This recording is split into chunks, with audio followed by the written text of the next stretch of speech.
For more than 20 years, Frank Zappa has been serving up music that has been far-reaching, didactic, and offbeat, often with satirical lyrics aimed at yuppies, Republicans, groupies, pop stars, and evangelists. In the last few years, he has been concentrating on his classical pieces, which have been performed by everyone from the London Philharmonic to the Aspen Wind Quartet. But the burgeoning efforts by such groups as the Parents Music Resource Center, headed by the wives of Senator Albert Gore and Treasury Secretary James Baker, to clamp down on rock lyrics has turned Zappa's attention now to Washington. Zappa, a long-standing champion for the preservation of First Amendment rights, responded to the call for warning labels to be placed on albums with suggestive lyrics with a label of his own. Now it reads, "This album contains materials which a truly free society would neither fear nor repress."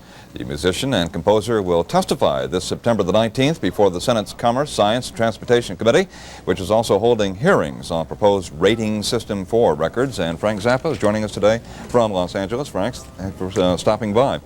What are your objections to a rating system for rock lyrics? Well, first of all, I think that it's unfortunate that somebody had to choose this as a hobby, because it's the rating idea is nonsense. They claim that it is supposed to be something to help parents ascertain what is going to be good for their children, but it doesn't really help children. It helps country and western musicians. What do you mean by that? Well, look at the facts. They don't want to rate country and western records. They make all this noise about sex, violence, drugs, alcohol, the devil, the rest of that stuff. Country and western music contains all of these things. They don't want to put a rating on that particular type of music. It begins to smell like an affirmative action program to help the suffering multitudes in Nashville. Well, would you admit, though, that perhaps the lyrics to rock and roll music are much more explicit than you would find in country western music? Well, first of all, there's nothing wrong with sex. There's nothing wrong with talking about sex, and there's no scientific evidence to support the premise. Well, that may well be, but to parents who may object to the lyrics discussing explicit sex in music, should they not have the right to at least see that material and be forewarned before their children get a chance to listen to it? Of course they have the right to it, but you don't need a rating sticker to know what's in the record. If you see an album cover that has a guy with a buzzsaw blade between his legs, you don't need a sticker on it to know what's inside of it. But that's not always the case. And what parents are asking for the Parents Music Resource is some sort of a rating system, not to censor music, but just to give them an idea as to exactly what it might contain. That's not what they're asking for at all. What they've asked for is a lot of things that the record companies cannot deliver to them. Their demands are not just, it's not a nice little request. Their demands are really quite outrageous. One of the things they're demanding is that record companies, quote, quote, reevaluate the contracts of those groups who do things on stage that they don't approve of. All right. Now they have, I suppose you might call it a hit list of the Filthy 15, which we had to clean up a bit here on CNN. But just to give you an idea, you can see some of the titles here by the rock artist. And I don't know if you're a parent, Frank, but this wouldn't concern you at all? What are you trying to say? I am a parent. I have 4 children. You're showing me on the monitor, I see a list of songs going by. Mm-hmm. What am I supposed to say about this? Well, for example, the Prince record, where it's referred to as a woman who was masturbating with a magazine in a hotel lobby. I mean, that wouldn't bother you, that your children would hear that? No, it doesn't bother me at all. First of all, very, very young children, it is medically known, very, very young children do masturbate. It's a fact of life. So what's the difference if you hear a song about it? Well, young children do, but that doesn't necessarily mean that parents have to have that going out over the airwaves. That's the complaint you're hearing. But the thing is that it's not a complaint about that record going out over the airwaves. That record that you're talking about hardly ever goes on the radio. The only time I ever heard that record on the radio was during a debate on WOR Radio, which is a news radio show in New York City, with a bunch of disc jockeys who were on this debate, along with a woman named Candy Stroud, and the disc jockey said, "We don't play that record." So there is sort of I guess, a self-imposed censorship already existing, is there not, in radios? Well, let me point out a couple of things to you. First of all, the rating sticker that you referred to that was mine was not done in response to their demands. That sticker was put on albums a year ago before anybody made any demands. The other thing is that it has been industry practice for years for certain albums, when they go to a radio station, they have put together what they call clean cuts compilations, where only those songs from an album that are suitable for airplay are actually serviced to the radio stations. This has been going on for years. Yeah, and the objections to music lyrics have been going on for years as well, long before rock and roll, as you well know, Frank. But the movie rating system, can you see some sort of comparison to that, where children now, parents can now say, well, no, you can't see this movie because it's R-rated or whatever it happens to be? I mean, is that troublesome to you as well? Yes, it is. I don't like censorship, and no matter what the PMRC says about their program, it is censorship. Jesse Jackson said in a debate with Jerry Falwell on CNN not too long ago that you do not judge a tree by the bark it wears, but by the fruit it bears. What they're attempting to do is stop a certain type of information from going to a certain age bracket. And it is censorship, no matter what they say about it. Is this the most intense form of censorship that you have seen during your music career? No, as a matter of fact, I've been a victim of censorship throughout the time that I've been in the record business, and I've actually been to court about it before. I'll give you an example of some record censorship that nobody legislated and nobody asked for, but it actually happened to me.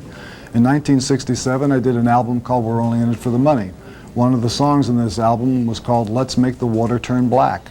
Somebody at the record company that I was signed to decided that some of the lyrics in the song were objectionable, and so they took a razor blade and removed 8 bars of music from my song, and I didn't find out about it until the record was on the street. The lyrics that were removed were these: "And I still remember Mama with her apron and her pad feeding all the boys at Ed's Cafe." It took me 6 years to find out that the man in that record company believed that the pad was a sanitary napkin, and so he cut 8 bars of music out of that song. And when you're dealing with censorship things like this, you're going to be subjected to the neurosis of whoever it is on the committee that's making those decisions. At the same time, is there anything at all that you would not want to have either in music video or on records? Is there any line that you wouldn't want to see crossed, perhaps that your children might be exposed to? Well, I believe that a child deserves a good sexual education, and matters pertaining to sex should not be kept from children, because if you keep them sexually ignorant, you make them vulnerable to child molesters. And I think it's important that children learn as soon as they're capable of understanding, with the assistance of the parent, and there are plenty of good textbooks that are available for children that explain the mechanics of sex. They should know about sex, and they should be prepared to deal with it. Just because somebody makes mention of sexual practices in a movie or on a record or in a book or any form of entertainment is nothing to be afraid of if you've taken the time to educate your children. You know, I believe that the attitude of the PMRC is somewhere on the same line as those kind of people who demand that sexual education be taken out of schools. It's foolish. Well, you're going to be testifying before a congressional committee, and you know the sort of pressure that can be brought by such testimony and such political pressure. What is your expectation of what is going to happen now with the record industry, the various labels producing? Do you expect them to go along with some sort of a rating system to prevent any sort of federal regulations or guidelines? Well, I think this is an important thing to bring up at this time, that the RIAA, which is the Record Industry Association of America, on behalf of 80% of the major labels, has already volunteered to place a generic sticker on records that says something to the effect of parental guidance / explicit lyrics. I don't even agree with them doing that, because the reason that they have done it is because these women have used their husband's powerful committee to extort the record industry, leaving broad hints that if they don't do what the women want, that the husbands who run the committees are going to kill record industry legislation dealing with tape royalties and record piracy. And I don't think that they would have even gotten that little condescending offer from the RIAA if there hadn't been that kind of legislative extortion involved in it. And I think that it's a terrible thing that these wives are using the machinery of government to take a certain industry and abuse that industry. Well, I know you've been debating them, but at the same time, is there no understanding how some parents may feel about this? And in that respect, is there no understanding on your part that, well, maybe perhaps there should be some form to let parents know what is on these records and videos.